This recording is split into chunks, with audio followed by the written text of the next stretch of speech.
What's it like to break off an engagement a month before your wedding? Bae-seok Ryu was about to find out. She snuck onto a flight back to Korea, her stomach in knots, terrified of what her mom would do when she got back. Even when the kind flight attendant woke her up, she freaked out and yelled nonstop.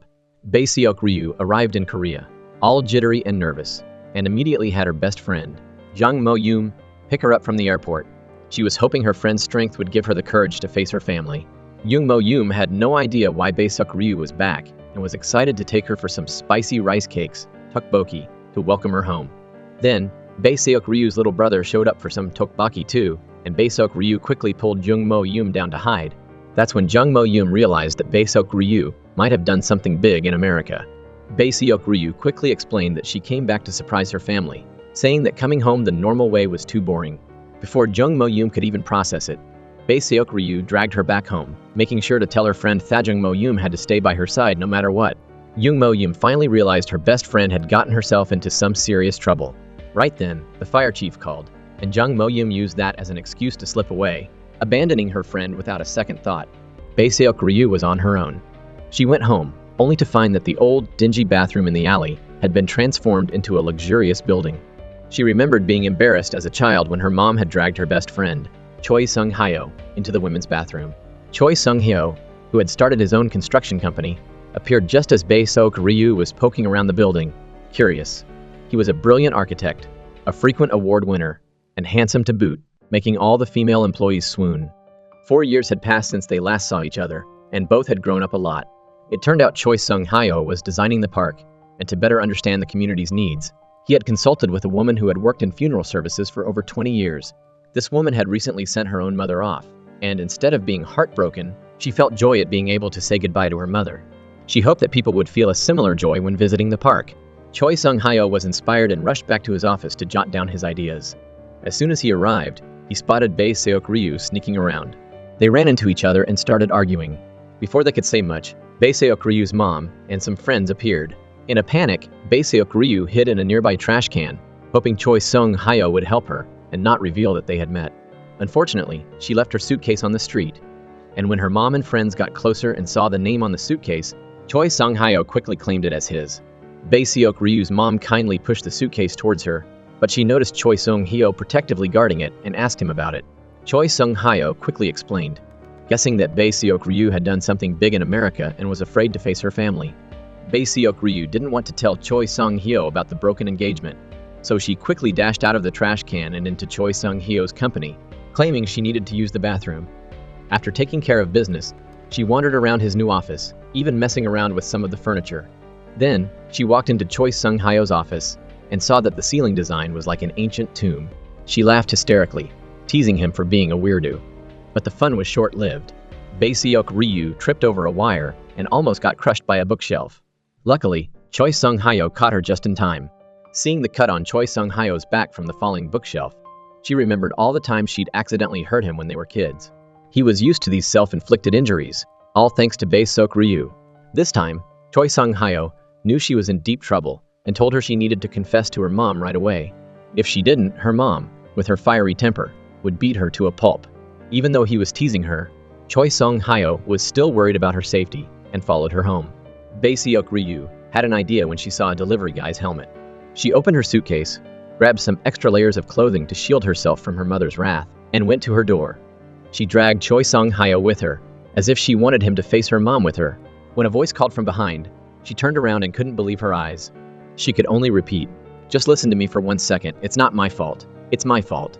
Bae-seok Ryu's mom was trying to control her anger and asked if the groom's family had called off the wedding.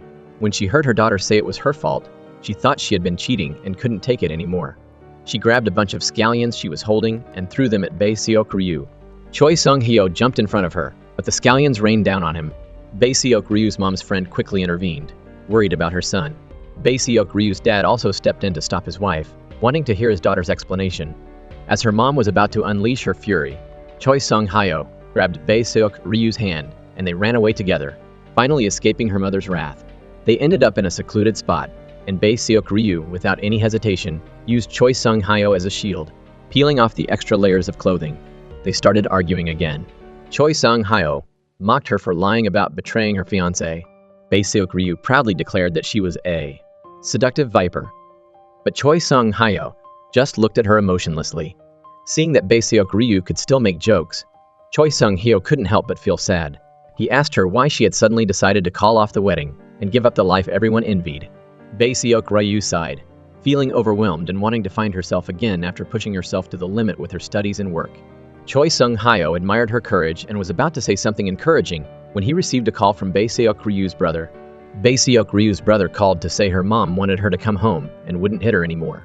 Choi Sung-hyo relayed the message, saying that her mom didn't want to use violence and wanted to settle things peacefully.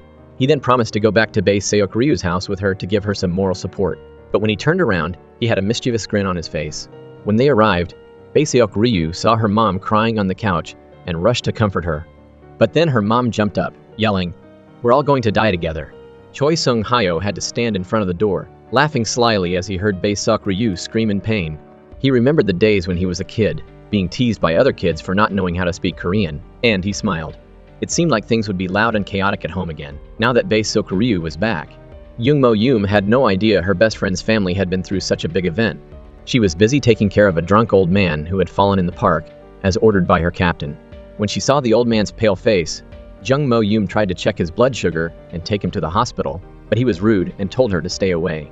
When he smashed his bottle of alcohol and told her to mind her own business, a reporter happened to walk by and wanted to help. Young-mo Yoon immediately kicked the old man to the ground, forcing him to cooperate. She then took him to the hospital and gave him a small candy as a gift, telling him to stop drinking. The old man carefully tucked the candy and a piece of paper into his pocket. The reporter witnessed this and started to feel good about Young-mo Yoon. Both best friends were unaware that new love was coming their way. Bae-seok Ryu's mom didn't believe her daughter would cheat. Bae-seok Ryu didn't want to tell her the real reason, so she tried to cover it up by saying she was tired of life. Her mom, suppressing her anger, asked about her daughter's future plans. But Bae-seok Ryu said all she wanted was to relax her mind, sleep until the world turned black, eat all the Korean food, and become the happiest unemployed person. The next morning, her mom saw her daughter sleeping soundly on the floor and couldn't control her anger. She slammed the door and left. Bae-seok Ryu woke up and went downstairs to eat breakfast, but her mom was still furious. She snatched the bowl of rice from her daughter's hand and yelled that she didn't deserve to eat. As Bae-seok Ryu was about to argue, Sung-hyo and Young-mo Yoon arrived to check on the situation. Bae-seok Ryu glared at Sung-hyo and angrily told him they needed to talk privately later. Seeing Sung-hyo ignoring her, she turned her attention to complaining about her unhealthy brother, and the whole family started arguing again. Her mom couldn't hold back her anger anymore. She ran to the basement and started banging on the drums wildly. Everyone fell silent, realizing that this time her anger was real. Bae-seok Ryu's mom kept asking why her picture-perfect daughter had made such a rash decision.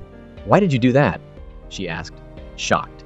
Bae-seok Ryu, trying to cover up the truth, said she had to go to work, but Sung-hyo wasn't so lucky. Bae-seok Ryu grabbed Sung-hyo by the neck and called him a traitor, yelling, "Hit me! Kill me!" Luckily, her mom arrived just in time to save Sung-hyo, not forgetting to kick her daughter and tell her to take some cakes to Sung-hyo's company before the grand opening and give them to the neighbors. Bae-seok Ryu reluctantly went to deliver the cakes. A female coworker who had a crush on Sung-hyo heard that they had been best friends since childhood and asked about their story. Bae-seok Ryu became excited and started to tell her. The first time she saw Sung-hyo, she felt protective of him. From then on, she took him to play games, fed him nutritious food, and brought him into her friend group. But Sung-hyo remembered things differently. He liked to be alone, but Bae-seok Ryu, who was messy and clumsy, dragged him out to play, forced him to eat vegetables and beans he didn't like, and even barged into the bathroom while he was using it. They started arguing again, making the female coworker unhappy. Learning that they were childhood sweethearts, the coworker realized she had no chance. That night, Bae-seok Ryu suddenly craved scallion pancakes and bought some scallions to make them on her balcony. The delicious smell attracted her best friend and Sung-hyo. While her best friend went to buy some alcohol, Bae-seok Ryu asked Sung-hyo about the difficulties he was facing. Earlier that day, she had overheard Sung-hyo's coworkers complaining about the economy and how payments for some design projects were being delayed. Sung-hyo wasn't worried about his own situation, but he was concerned about how long Bae-seok Ryu would be able to handle it and when she would reveal the real reason she came back. He hoped she would soon explain everything to her mother, who loved her so much. His kind words momentarily stunned her, but then she said that her mom was a liar and that she hadn't dared to tell her the truth about them. Her mom knew Bae-seok Ryu wasn't going to tell the truth, so she mustered up the courage to call her fiancé, but no one answered. Bae-seok Ryu saw her mom hiding her phone and snatched it away, immediately deleting her ex-boyfriend's number and telling her not to try contacting him again. She then got on the bus without a destination in mind, recalling her time in America when she was considered a lonely, arrogant outcast, eventually being fired. In her misery, she had turned to her boyfriend for comfort, only to find him kissing another girl. It wasn't until the driver reminded her that they had reached the end of the line that she came back to reality. Feeling dejected, she walked home and happened to see a plant at a flower shop along the way. She bought it and gave it to Seung-hyo as a gift for his design office's grand opening. When Seung-hyo saw that the plant was the same as Bae-seok-ryu's name, he joked that he would throw it away. She quickly hugged the pot. On the day of Seung-hyo's office opening, Bae-seok-ryu's mom was worried that the aunts attending the event would cause trouble after learning about her daughter's broken engagement. She warned Bae-seok-ryu not to go, and she sadly agreed. As her mom had predicted, as soon as the aunts arrived, they started asking about Bae-seok-ryu's wedding plans. When they found out the wedding had been called off, Seung-hyo's mother quickly intervened to calm the situation, silencing the aunts. But in the bathroom, the aunts were secretly gossiping about Bae-seok-ryu's mom, saying she was arrogant for having nothing. They said she used to be as capable as Seung-hyo's mom, but because she was from a poor family, she couldn't go to college and was now just a shadow of someone else. Her daughter wasn't as good as Seung-hyo either. Bae-seok-ryu's mom overheard this and was extremely annoyed. Bae-seok-ryu arrived at the office to give her mom a brooch, but the aunts saw it. Her mom had to force a smile and brag that her daughter had just quit her job at a big company in America and was being recruited by a better company. She said she was back in Korea to rest before going back to work. Seung-hyo watched Bae-seok-ryu standing awkwardly in the crowd and felt a strange feeling in his heart. Bae-seok-ryu knew her mom was embarrassed for her and was incredibly disappointed.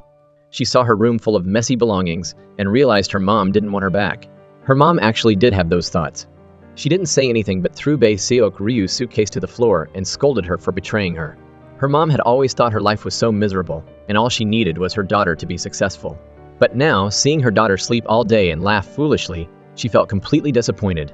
How can you not sleep? Don't you see, Mom? How can you not laugh? Don't you see, Mom? Bae-seok-ryu burst into tears, explaining that she was too tired in America. She didn't want to be her mom's pride and joy or a tool for her to embellish her life anymore. She ran out of the house. Seung-hyo saw this and quickly chased after her. In front of him, she tried to act carefree like she used to, but Seung-hyo knew the pain she was feeling and silently stayed by her side. They shared a tiny, pathetic umbrella, and Bae-seok-ryu burst out laughing when she remembered their happy childhood memories. Laughing so hard tears ran down her face. Suddenly, Bae-seok-ryu couldn't hold back her emotions anymore, and her tears flowed like rain. Her mom brought her suitcase back into the room and started cleaning up the mess. She accidentally dropped the brooch, carefully pinned it to her chest, and couldn't stop crying. When they were in high school, Bae-seok-ryu and Seung-hyo had worked part-time together to buy that brooch for her mother. After getting paid, she bought the brooch and some wall stars for her mom. Her mom was so happy to receive the gift that she pinned the brooch to her chest, while Bae-seok-ryu covered her bedroom ceiling with stars. Later, her mom contacted Seung-hyo and asked him to redesign her daughter's room. She didn't want her daughter to sleep in a cramped, suffocating space anymore. Seung-hyo readily agreed to redesign the room, buying wallpaper and furniture. When Bae-seok-ryu came home and saw her room redecorated, she excitedly asked her mom about it. When she heard her mom say she had asked Seung-hyo to design it, she couldn't help but smile. The relationship between mother and daughter had finally returned to normal. Bae-seok-ryu happily accepted her parents' love and felt incredibly happy. That night, as she went to sleep, she saw the ceiling full of sparkling stars and excitedly called Seung-hyo to thank him. Dancing with joy, Seung-hyo told her to remember to pull the curtains closed next time. She curiously opened them and was surprised to see Seung-hyo standing opposite her, smiling and saying he didn't want to see her messy face every time he opened the window. This time, Seung-hyo had moved in opposite her house. As their eyes met, they both remembered the day she had put stars on the ceiling and almost fell, only to be caught by Seung-hyo. In that moment, they both felt their hearts racing. Choi Seung-hyo recalls. In high school, Choi Seung-hyo was competing in a big swimming competition, but his parents were too busy with work to come and cheer him on. He felt a little disheartened as he stepped into the arena, but to his surprise, he saw Bae-seok-ryu trying to cheer him on from the stands. Choi Seung-hyo felt a warm feeling in his heart and gave it his all, eventually winning the championship to Bae-seok-ryu's cheers. At 3 a.m., Choi Seung-hyo was woken up by Bae-seok-ryu's yelling. Irritated, she opened her window and started to complain to him. Unable to stand Bae-seok-ryu's sarcastic nature, he intentionally revealed the plot of the movie he was watching. When Choi Seung-hyo went to work, he brought the good news that they had secured the popular Korean project, Silver Hair Village, and the company's financial crisis would soon be over. Choi Seung-hyo wasn't too excited about it. But when he saw the high school renovation project she had designed, his eyes lit up, and he started working diligently. Meanwhile, Bae-seok Ryu began her plan to become unemployed. She carefully planned her doing nothing schedule, which included playing games, sitting around, and watching TV. By the afternoon, Bae-seok Ryu felt bored. She invited Choi Sung-hyo to go to the comic book store after work, but he bluntly refused. She had no choice but to contact Jung Mo-youm. When Jung Mo-youm arrived at the comic book store, she saw a 19+ horror comic book and couldn't take her eyes off it. Bae-seok Ryu excitedly said she had been eyeing that erotica comic book for a long time. Bae-seok Ryu was shocked to realize she had misunderstood her best friend and felt incredibly embarrassed. At that moment, Choi Sung-hyo rushed to the store and firmly declared that he came not for Bae-seok Ryu, but to read the comic book he liked. As evening fell, the three of them left the comic book store. Bae-seok Ryu wanted to drag her two friends to play board games, but everyone was busy, so she had to play alone. Bae-seok Ryu's first day of doing nothing was incredibly boring. The next day, she went to her parents' little shop and offered to help. By a stroke of luck, her high school teacher came to buy rice cakes, and Bae-seok Ryu helped she carry the cakes to the school. There, she bumped into Choi Sung-hyo, who was participating in a school renovation design competition. The teacher, seeing two of his top students, wanted them to give a speech to the younger students. However, Choi Sung-hyo was too busy with the competition, so the teacher turned to Bae-seok Ryu, who currently worked for a big company in America. Bae-seok Ryu went into the classroom and talked about her life experiences. When a student asked if her initial dream was to become a top-tier company employee, Bae-seok Ryu froze. At the same time, Choi Sung-hyo was at the sports field undergoing renovation. There, he reminisced about his swimming days and how hard he used to practice. Afterward, he waited for Bae-seok Ryu at home.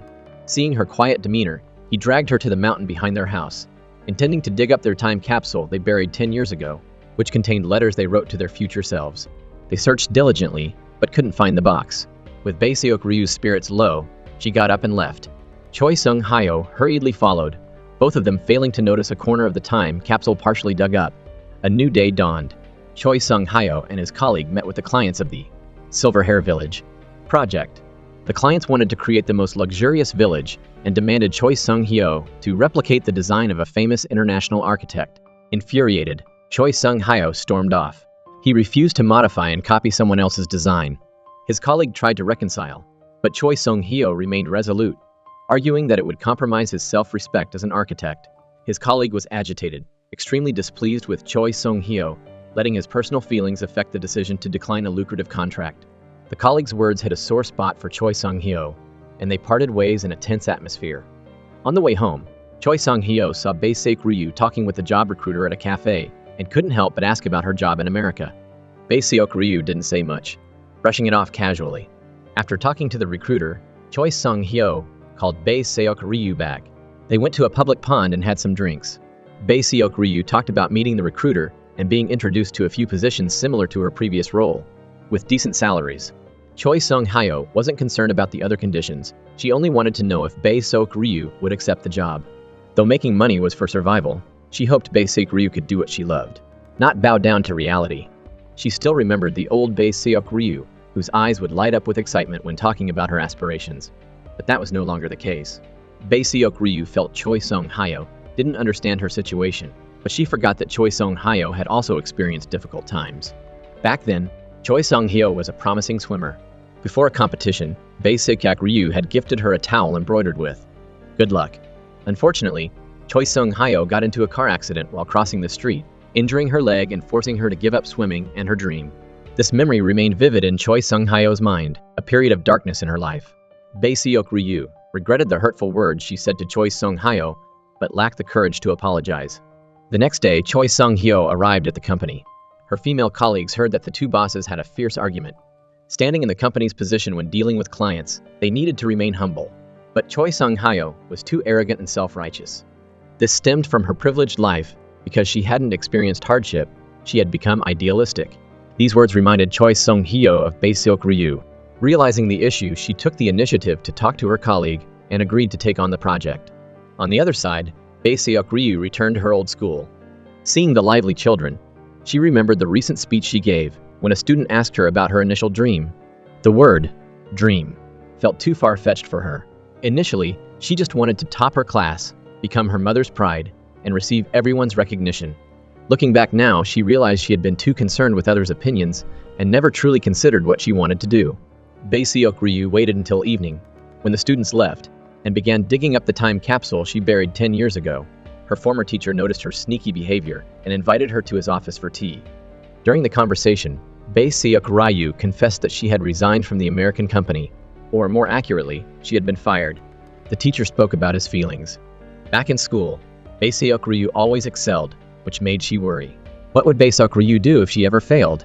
She hadn't taught her how to face failure, but students would grow up, and in the process, they would find their own answers. Afterward, the teacher asked Bae-seok Ryu to go to the pool where Choi Sung-hyo was. Choi Sung-hyo had already dug up the time capsule and, seeing Bae-seok Ryu arrive, began reading the letter she had written to him 10 years ago. Embarrassed, Bae-seok Ryu ran after him to get the letter back. Choi Sung-hyo, with nowhere to go, jumped into the pool. It was the first time she had been in a pool since giving up swimming. Bae-seok Ryu took the opportunity to apologize for her harsh words. Choi Sung-hyo continued, saying that he still remembered lying in bed after his leg injury, completely lifeless. Bae-seok Ryu was always the one to bother him. Choi Sung-hyo wanted to be alone and had kicked her out of the room, then locked the door. But Bae-seok Ryu was stubborn, using a key to unlock the door. Choi Sung-hyo quickly snatched the key, pushed Bae-seok Ryu out of the room and locked the door again. However, Bae-seok Ryu refused to give up. She decided to climb in through the window, using a ladder to reach Choi Sung-hyo's window. Absorbed in climbing, she didn't notice Choi Sung-hyo by the window, making him jump and almost fall. Luckily, Choi Sung-hyo caught himself. As soon as she got inside, Bae-seok Ryu started scolding Choi Sung-hyo. Bae-seok Ryu had accomplished her goal. This was the first time she had heard Choi Sung-hyo raise his voice and let out his emotions. She took a hatchet out of her bag. If Choi Sung-hyo locked the door again, she would break the lock. Even now, Choi Sung-hyo still remembered the crazy Bae-seok Ryu at that time. That was the lively and energetic Bae-seok Ryu, not the quiet and dull one she was now. Bae-seok Ryu was agitated. Even though she couldn't swim, she jumped into the pool. Choi Sung-hyo came to her aid and taught her to relax her body. Bae-seok Ryu's mood calmed down. She felt everyone was moving forward, except for her. But she knew she would eventually find her way. Choi Sung-hyo asked her if she could go back before resigning and breaking off the engagement. Would she want to? Bae-seok Ryu resolutely replied that she wouldn't want to go back. As they spoke, Bae-seok Ryu's body slowly sank beneath the water. Choi Sung-hyo quickly held her close, and they looked at each other. Choi Sung-hyo still remembered the last sentence of the letter Bae-seok Ryu wrote to him 10 years later. 10 years later, maybe I'll have confessed my feelings to Bae-seok Ryu. Suddenly, Bae-seok Ryu sneezed, breaking the mood instantly. The two people soaked had to climb out of the pool. Bae-seok Ryu excitedly opened the time capsule, but Choi Sung-hyo's letter was missing. Bae-seok Ryu didn't mind too much, and, along with Choi Sung-hyo, each read their own letter to themselves. When Choi Sung-hyo looked at his letter, his face suddenly turned red. Bae-seok Ryu was curious about the contents, but Choi Sung-hyo quickly hid it and ran home. He kept looking back at the words he had written, confessing that he liked Bae-seok Ryu. He tried to convince himself that he had been temporarily delusional when he was younger. How could he possibly like someone like Bae-seok Ryu? Meanwhile, Bae-seok Ryu fell into a deep thought. She had thought she could find her childhood dream in the letter, but there was no useful information. She still didn't know what she wanted to do in the future. Still slightly annoyed, Bae-seok Ryu purposely bumped into Choi Sung-hyo. She then took out a career encyclopedia, arrogantly telling Choi Sung-hyo that she planned to search for her dream in the book and see what career suited her. Bae-seok Ryu wanted Choi Sung-hyo's advice, so she followed him to his company. Coincidentally, Bae-seok Ryu overheard that Grip, the American company where she used to work, was planning to build a new building in Seoul and wanted to partner with Choi Sung-hyo's design firm with a famous architecture company called Ha. Hearing this, Choi Sung-hyo didn't express any joy, while Bae-seok Ryu thought he didn't believe the good news. So she pulled him aside to see the email from the American company. But neither of them was fluent in English, so Bae-seok Ryu had to help translate and inadvertently revealed that the sender was her former colleague. Choi Sung-hyo's colleague immediately became excited and quickly asked Bae-seok Ryu to help them communicate with the American company. Choi Sung-hyo was about to stop her, but unexpectedly, Bae-seok Ryu agreed right away. Though she didn't want to face her old company, she still decided to help because of Choi Sung-hyo. After work, they went to a convenience store and ran into Jung Mo-yoon and a reporter. The reporter had just moved to the area, and they were both vying for the last bottle of water. The reporter recognized that Jung Mo-yoon was the one who had saved him from a scary guy, but he still didn't want to give up his favorite water. Finally, the four of them chatted together. The reporter had interviewed Choi Sung-hyo before, so they were somewhat acquainted. He looked intently at Bae-seok Ryu and felt she looked familiar, but he couldn't remember where he had met her. During the conversation, the reporter learned that the three of them had been close friends since childhood.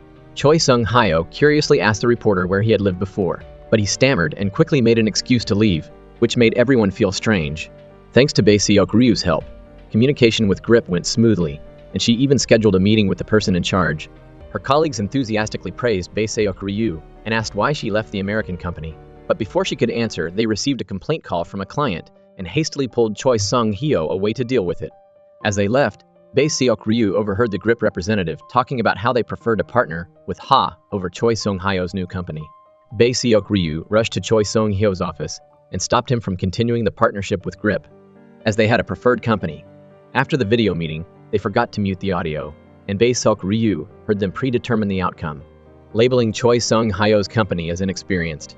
Regardless of the result, Choi Sung-hyo was still serious about his work and hoped Bae-seok Ryu wouldn't tell his colleague.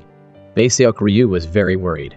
She knew her old company didn't care about Choi Sung-hyo's efforts, but he still wanted to continue, putting a lot of pressure on Bae-seok Ryu. Meanwhile, a project that Chris and Bae-seok Ryu were working on had failed after multiple trials.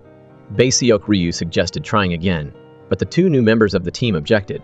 Chris supported Bae-seok Ryu, but the two new members didn't understand the project as well as she did, and she had to take on most of the inspection work. Bae-seok Ryu happily accepted, and after the meeting, she thanked Chris for supporting her. Chris said that Bae-seok Ryu was like a genie, just touch her head and make a wish, and she would make it come true. Chris believed in Bae-seok Ryu's abilities. Bae-seok Ryu enjoyed being praised, but it became a tool for others to take advantage of her. Just a little praise, and she would readily take on more work. The other employees didn't appreciate her, even gathering with Chris to mock her as emotionless and constantly craving praise. Chris also spread the story of Bae-seok Ryu being suspended 3 years ago. Standing in the distance, Bae-seok Ryu heard them talking badly about her and saw Chris laughing mockingly. Lost in thought about the past, Bae-seok Ryu accidentally spilled her drink and had to go to the restroom to clean up.